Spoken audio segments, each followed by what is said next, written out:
banal Diyos makapangyarihan sa lahat. Aming pinakamamahal na Panginoong Hesus, sa panang panalangin po ng aming ginagawa, Pastor End Time Prophet, maraming salamat po sa pagtangis mo sa bawat bahagi ng inyong gawain at tapos na tigit sa pagkilos mo sa aming kaitnaalogad sa iyong Santong Espiritu nagbigalak sa mga puso at bago lahat. Kami nagpakbaba, lalo ang lingkod sa aming nagawang pagkukulang, pagkakamali, pagkasala kapag kami pa rin. Labos-labis po kami nagsisi sa mga labi. Ikaw po magdagay, makataga, dapat bigkasin, sampang unawa, kaisipan ng bawat na pakinig at patulma kaming samahan ng iyong kapangyarihan sa pangalan ni Jesus. And we bind the power of darkness and Satan cast out, be bound into hell and be there forever in the name of our Lord Jesus we pray. Amen and amen. Purihin natin pinakamalay Yesu Kristo, una tigit sa lahat, ang pinakamataas na pagpupurit, pasalamat, kawalhatian, lamang sa ating Diyos na buhay at makapangyarihan, walang iba sa ating pinakamamahal na Yesu Kristo. Ng paggalang sa ating beloved Honorable Evangelist Joel de Almeida, the end time prophet of our loving God, and to the whole Almeida family, at patuloy po ang ating pag-alala kailanman. Hindi po natin malimutan ang mga aral, mga alaala, turo ng ating beloved Overstand Pastor, our beloved Mama Dear, at magandang hapon sa inyo lahat, sa lahat po ng ating mga pinagpalang viewers sa ating pong live webcast. Ang ating tatalakayin nasa ating monitor, when problems come. When problems come, sa Tagalog niyan, mga minamahal, kung ang mga problema ay dumating o pag dumating ang mga problema o suliranin. Yan po ang Tagalog niyan, when problems come. Basahin po natin ang ating text. Dito po sa mga awit, 34, talatay 19, balik sa 17, ganito po ang pagkasulat. Marami ang kadalamhatian ng matuwid, ngunit iniligtas sila ng Panginoon sa lahat. 17, ang matuwid ay nagsisidaing at iniligtas sila sa lahat nilang mga kabagabaga. Purihin ang ating pinakamalapos sa Kristo, ang ating Diyos na buhay sa langit, pala ng kanyang banal na salita. Amen? Sabi ng ating nabasa, mga minamahal, dahil maraming taong nag-iisip na kapag ikaw ay naging matuwid, wala ka ng problema, mga minamahal. Pero ang katotohanan naman, wala namang taong matuwid. Kaya nga tayo naglilingkod sa harap ng mahal na Panginoon, ginagawa natin ang kalooban ng mahal para tayo maging matuwid. Kaya nga pag hindi ka naglingkod sa Diyos, ikaw lang ang magsasabi sa sarili mong ikaw ay matuwid, pero ang katotohanan sa harap ng Diyos, ang tawag sa iyo ay filthy rag, ibig sabihin, maduming basahan. Kaya pag naglingkod sa Diyos, may presensya ang Diyos, kagaya nung ating ramdaman kanina, mga minamahal. Sa awitin pa lang ng mga youth choir, singles choir, hanggang sa finest choir, sa ating mga pag-aawitan, talaga namang inubog ng Malapenoon ang kanyang banal na presensya. Ang ibig sabihin, nililinis tayo ng ating pinakamamahal na Panginoon para maging matuwid sa kanyang banal na harapan. Manalama na hindi tayo mag-strive na madama ang presensya ng mahal na Panginoon. Sinasayang natin yung paglilinis ng Diyos, hindi tayo nagiging matuwid. Gayon pa man, pinamahal, ang matuwid, sabi ng ating nabasa,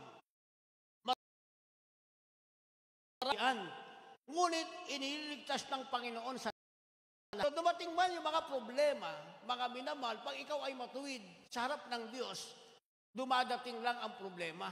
Dahil bahagi yan ng buhay, mga minamahal, pag ikaw o Kristiyano, hindi ka Kristiyano, talagang ang problema ay darating. Pero malaking bagay na ikaw ay maging matuwid sa harap ng Diyos dahil sabi ng ating nabasa, dumating man ang mga problema, ang kadalamhatian, sa lahat ng iyan, ikaw ay ililigtas ng ating pinakamamahal na Yesu Kristo. Malaki ang pagkakaiba ng taong matuwid. Kaya ang sabi ng verse 17, ang matuwid ay nagsidaing at dininig ng Panginoon, iniligtas sila sa lahat nilang mga. So magagawit natin yung sinasabi ng mahal na Panginoon, call unto me. Dahil sinabi ng Diyos yan, command yan ng mahal na Panginoon, tawagan mo siya.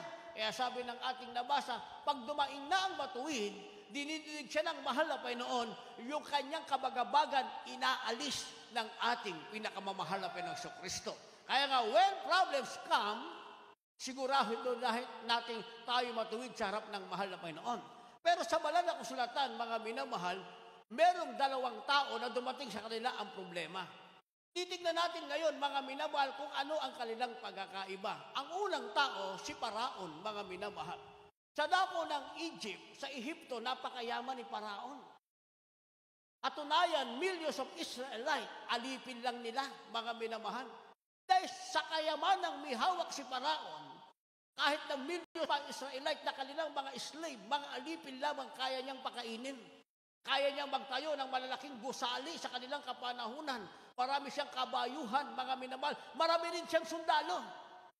Pero, kaya niyang pakainin, kaya niyang suportahan lahat, mga minamahal. Dahil napakayaman ni Parao, mga minamahal.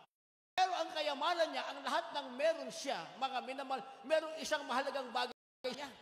Yung kanyang unang panganay na anak na higit niyang kayamanan sa lahat ng kanyang kayamanan dahil yun ang kanyang tagapagmana. Pero dumating sa ang problema, mga minamahal. Basahin po na natin. Aklat ng Exodo, Kapitulo 7, talatay 13. At ang puso ni Paraon ay nagmatigas at hindi niya dininig sila gaya ng sinalita ng Panginoon. Amen. Dumating kay Paraon ang problema dahil sabi ng ating nabasa, ang puso niya ay nagmatigas. Dahil inuutusan ng mahal na Panginoon si Moises at si Aaron na sabihin sa kanya, palayain lahat sa pagkakabayhag ang mga Ehipsyo. Mga minamahal o mga Israelite rather, sa lugar ng mga Ehipsyo sa Egypt. Subalit sabi ng ating nabasa, yung sinasabi ng Diyos, ayaw pakinggan ni Paraon. Dahil sa sobrang niyang kayamanan, ang tingin niya sa Diyos, siya ang hari. Hindi siya pwedeng utusan ng sino mang Diyos, mga minamahal. Kaya ang sabi ng ating nabasa, ano ang ating nagmatigas ang kanyang puso? Ano ang ano problemang dumating, mga minamahal? Dumating sa kanila ang tinatawag na 10 salot. Ang unang salot na dumating ayon sa Exodo Kabanatang 7, ito ay hanggang Kabanatang 12. Kabanatang 7 hanggang Kabanatang 12, sa bawat kabanata, andon ang kubuan ng dumating na sa bawat bersikulo. Ang sabi rito, sa katigasan ng ulo ni Paraon, na sa sinasabi ng Diyos na palayain ang mga Israelite, hindi niya ginawa. Dumating ang tinatawag na problema. Una, nagkaroon ng tinatawag na tubig. Ang kanilang tubig ay naging dugo. Unang problema yon, mga minamahal. Wala na silang tubig na magagamit. Gayon sa kanilang kapanahunan, sa Ehipto, mga minamahal, ang tubig doon ay parang kristal, malinis. Para sa kanila, bukal yun ng kanilang kabuhayan, ginagamit nila para makasurvive yung kanilang mga alagang hayupan, yung malaking kawan ni Paraon, yung kanyang mga tauhan, yung kanyang mga slave na paiinumin ng malinis na tubig. Bukal ng buhay para sa kanila, naging dugo, mga minamahal, ala problema niya. Pero matigas pa rin ang kanyang puso. Dumating ang pangalawang problema, mga minamahal, dumating ang napakaraming palaka na pangalawang salot. Matigas puso ni Paraon, dumating ang pangatlong salot, ang tinatawag na kuto at isipin mo sa laki ng Ehipto, mga minamahal, na puno ng kuto, na puno ng langaw bilang ikatlo at pang-apat na salot. Hindi pa rin huminto. Ang sabi, sa pang-5 salot ay dumating, mga minamahal, nagkaroon ng mga peste ng hayop. Ibig sabihin, yung kanyang kawan-kawan na hayop, na ito ang kanilang kabuhayan, mga minamahal, para makasurvive sa lahat ng kailang pangailangan, nangamatay lahat. Pero, matigas pa rin ang ulo ni Paraon, mga minamahal. Kaya dumating ang ika-6 na salot, ang sinasabing bukol. Ang lahat ng tao roon ay nagkaroon ng tinawag niya ang kanyang mga manggagamot, ang kanyang mga magician, mga minamahal, ang nagawa sa lahat ng salot na dumating, hanggang ang salot ay nadagdagan pa. Dumating pa ang tinatawag na ulan ng granizo. Ano yung granizo, mga minamahal? Yan yung malalaking bato, mga minamahal. Nasira ang lahat ng meron sila. At dumating pa rin ang tinatawag na pang-8 salot, yung tinatawag na balang. Alam niyo yung balang, mga minamahal. Na-assign ako sa Olongapo noon. Hawak ko ang Iba at Santa Cruz, mga minamahal. Yung balang, pag sumalakay yan, kahit na tanghaling tapat, pag sumalakay sila, didilim ang buong paligid, napakarami. Pagbaba nila sa palay, mga minamahal, pag-angat, wala ka nang makikitang dahon ni bunga ng palay. Na-experience nyo na ba yan, mga minamahal? At ang balang, pag binili mo yan, napakamahal, mga minamahal. Napakamahal. Pero, pag naiwan ka sa rapture, sabi ng banal na kasulatan, ang balang, kasing laki ng kabayo. Kaya ngayon, pag merong balang, bilhin mo sa palengke, napakamahal, lalo na sa mga restaurant. Kumain ka na ng kumain ng balang, kainin mo na siyang kainin. Dahil pag naiwan ka sa rapture, ikaw naman ang kakainin ng balang kasi lalaki sila ng kabayo, mga minamahal. Yon ang dumating na salot doon sa Ehipto. Kaya halos nasira ang lahat ng kanilang pananim. At dumating ang sinasabing kadiliman. Wala ng araw, hindi na sumikat ang araw, hindi sumikat ang buwan, mga minamahal. Kaya totoo naman naghirap ang buong Ehipto, mga minamahal. At ang pinakamalubha sa lahat, pinaka-worst sa lahat ng nangyari, namatay ang lahat ng mga panganay at kasamang namatay ang unang anak ni Paraon, mga minamahal. Ang tanong ay bakit dumating niya ang mabigat na problema? Ang sabi ng banal na kasulatan, mga minamahal, dahil naging matigas ang kanyang ulo, hindi niya sinunod ang sinasabi ng mahal na Panginoon. Marahil kung pinalaya niya ang mga Israelite, mga minamahal, nawalan lang siya ng alipin. Pero mayaman pa rin ang kanyang nasasakupan. Siya pa rin ang hari. Siya pa rin ang Panginoon sa Ehipto. Nawalan man siya ng alipin sa kanyang kayamanan, pwede siyang bumili ng maraming alipin sa iba't ibang bansa. Pero ayaw niyang ibigay ang mga Israelite kay mga minamahal. So, ang dahilan ng pagdating ng kanyang problema hanggang sa kamatayan ng kanyang anak at totoong nalugmok ang Ehipto, mga minamahal, hulihang kwento ng makaalis na ba Israelite, hinabol nila lahat ng sundalong magagaling ni Paraon natabunan ng Red Sea, mga minamahal. Nawalan siya ng sundalo.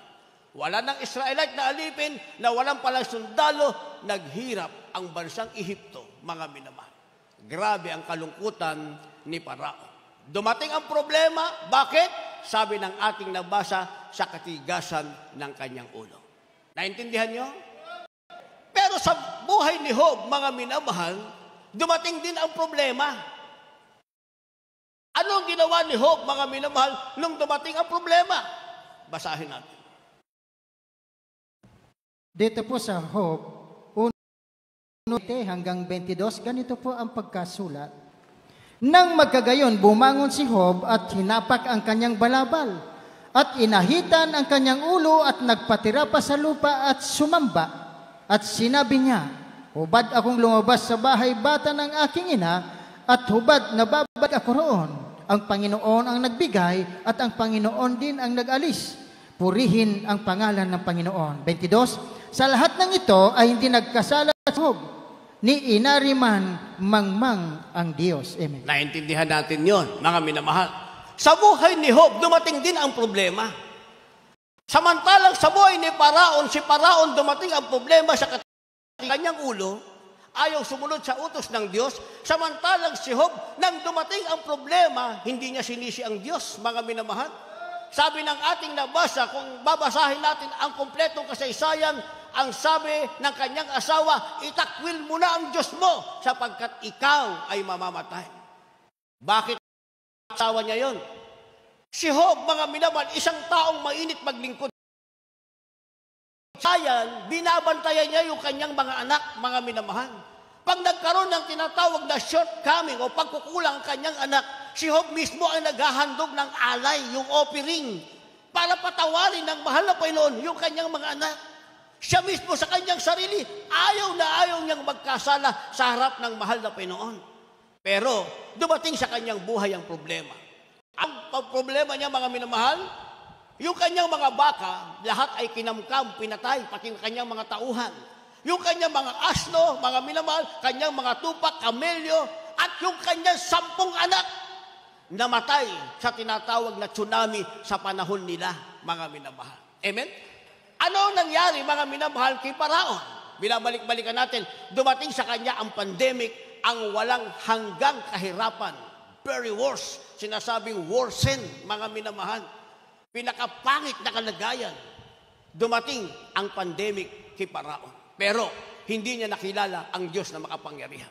Samantalang kay Job, nang dumating ang pandemic, mga minamahal, dati niya nang kilala ang Diyos. Dati niya nang pinaglilingkuran ang mahal na Panginoon. Dati siyang may takot sa Diyos. Dati na siyang naghahandog sa Panginoon at nabantayan ang kanyang pamilya, ang kanyang sarili para hindi magkasala sa harap ng mga. Pero dumating pa rin ang pandemic. Nasaan tayong kalagayan? Si Paraon o sa kalagayan ni Job, mga minamahal? Nasa kalagayan ni Job. Naglilingkod tayo sa mahal na Panginoon. Binabantayan natin yung ating sarili. Lagi nating dinadama ang presensya ng mahal na Panginoon na para kung meron kukulang ay mapatawad tayo ng ating mahal na Panginoon na pinipilit natin gampanan ng ating tungkulin. Pero sa ating kalagayan, dumating pa rin ang pandemic, mga minamahal. Sa sanlibutan, dumating din ang pandemic. Tayo'y nasa sanlibutan. Kaya nga sa sanlibutan, maraming nagpapakamatay. Hindi nyo ba alam, maraming company owner, mga minamahal? Mga company owner ito, tinatawag na mga CEO, ay kumukonsulta na sa mga psychiatrist dahil halos mawala sila sa kanilang sarili. Bakit bumagsak ang kanilang kabuhayan? Hindi na maibangon pa, mga minamahal. Kaninang umaga, habang kami nagpe-prepare, merong isang nagpa-interview congresswoman, mga minamahal, sinasabi niyang wala daw kwenta ang next quarantine dahil lalong mailulugmok sa kahirapan ang bansang Pilipinas, mga minamahal. Kaya sabi ng isang doktor, mga minamahal, ang tao ay umiiwas sa COVID, namamatay sa COVID, namatay naman sa stress, sa kahirapan, sa kagutuman, sa kawalang pag-asa. Kaya hindi daw mapanganib, mga minamahal, ang tinatawag na COVID, mas mapanganib yung lock at saka quarantine, at saka yung vaccine, mga minamahal. Dahil na lang na darating at darating, isang karamdaman. Pero yung kahirapan, pag yan ay dumating, mga minamahal, dumating, yung vaccine ay mali, mga minamahal, na naiturok, pag yan ang dumating, walang kalaban-laban ang sangkatauhan, mga minamahal. O, sinabi yan ng isang doktor. Sinabi rin ng isang congresswoman, mga minamahal, hindi ba? Kaya sa sanlibutan dumating ang pandemic, sa atin dumating ang pandemic, pero ang kalagayan natin, wala tayo sa kalagayan ni Paraon na hindi Diyos. Tayo, kilala natin ang ating pinakamamahal na Jesucristo. Kaya nung sinabi ng kanyang asawa, mga minamahal, itakwil mo lang ang Diyos mo. Ang lahat ng iyong mga baka, asno, tupa, kamelyo, 10 anak mo namatay sa isang iglap lamang, mga minamahal, in just one day, lahat yan nangyari sa isang araw lamang. Dumadating ang tauhan ni nasabing, Job, wala na ang mga baka mo. Ang iyong mga tauhan, wala na. Ang asno mo, ang tupa, kamelyo, pati yung mga anak mo, wala na rin.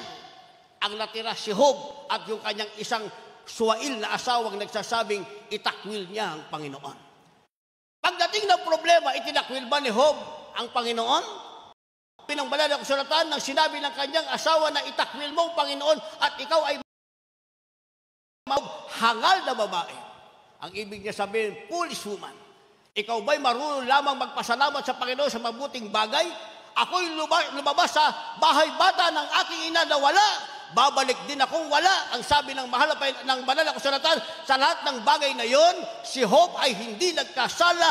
Ang lumabas sa kanyang labi, purihin ang Panginoon. Ibig sabihin, sa kalagayan ni Job, mga minamahal, ang lumabas pa rin sa kanyang labi, purihin ang Panginoon. Kaya naman, nalugod ang ating pinakamamahal na Jesucristo. Ang katotohanan, pag binasa natin, lahat ng kaibigan ni Job, hinusig siya. Sinabi ng kanyang kaibigan, wala na ang Panginoon sa'yo. Hindi na naging mabuti ang Panginoon sa'yo. Dahil malaki ang kasalanan mo sa harap ng Panginoon, kaya dumating sa'yo ang pandemic, ang salot na yan. Isipin mo, nakikita ng kanyang mga kaibigan, gaano kainit maglingkod si Diyos sa mahal na Panginoon, gaano katapat si Job maglingkod sa mahal na Panginoon, pero pinagbintangan siya isang makasalanan. Dahil dumating sa kanya ang salot, samantalang itong mga kaibigan, sinungaling, sabi ng banal na kasulatan, wala namang salot na dumating sa kanila, mga minamahal. Ang makasalanan yung kanyang mga kaibigan, nagpapayo sa kanyang, wala na ang presensya ng Diyos sa kanya, iniwan siya ng Panginoon. Kaya sabi ng banal na kasulatan, sa lahat ng kasinungalingang iyon ng kanyang mga kaibigan, si Job ay nanatili sa kanya. Ang kanyang mga labi ay magsasabi pa rin, purihin ang Panginoon.